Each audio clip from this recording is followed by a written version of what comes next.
On August 18, 1920, all eyes were on the State House in Nashville, where the Tennessee legislature would vote on the ratification of the 19th Amendment. It was the last chance to get the 36th state, and it wasn't looking good. Harry Burn from rural McGinn County in central Tennessee was the state's youngest legislator. College-educated with a college-educated mother, Burn hoped to present a progressive front, but he also wanted to be reelected, and most of his constituents were opposed to women voting. He told suffragists he could not formally commit to supporting ratification, but he wouldn't do anything to hurt it. Like everyone else, Burn had tallied the likely supporters and opponents and believed the amendment would fail with or without his vote. As legislators entered the State House, opponents of suffrage wore red roses in their lapels. Supporters wore yellow. When Harry Burn walked to his seat, suffragists were disappointed to see he had a red rose in his lapel. What they couldn't see is that in his breast pocket he also carried a letter from his mother.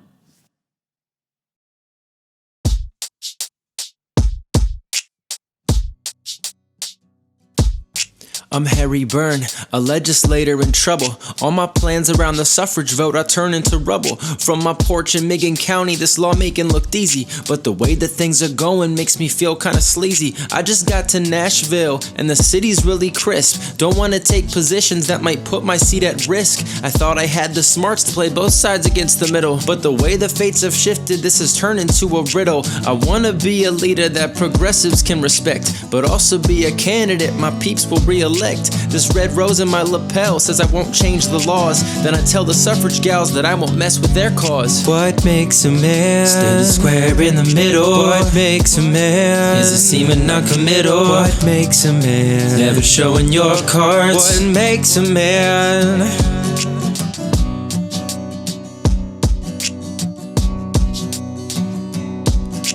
I'm Harry Burn, my facade is shattered.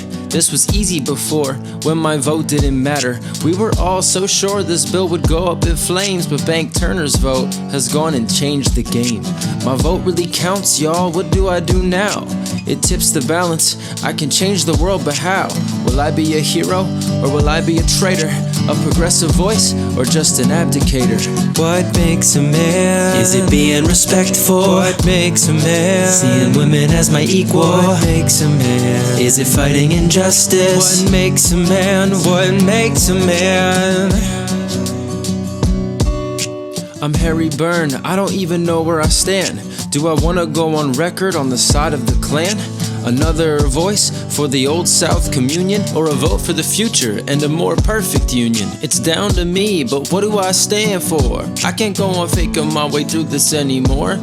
There's no turning back, there's no safe zone. Maybe there's some help in this letter from home. Dear son, how will you vote on suffrage? It doesn't seem like your mindset. I've been waiting and wondering to see where you stood, but I haven't seen anything yet. So be a good boy and vote for suffrage. Don't you keep us all in doubt. She's right on the principles, right on the money, so be sure to help Mrs. Cat out.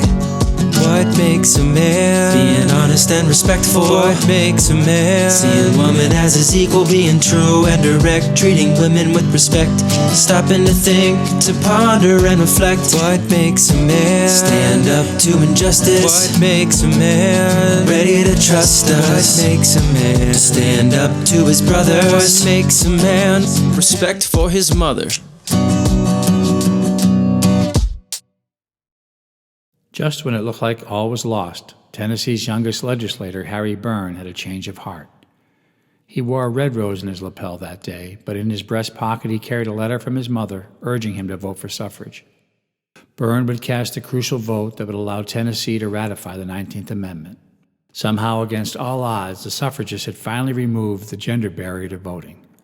Overnight, 20 million women would be enfranchised.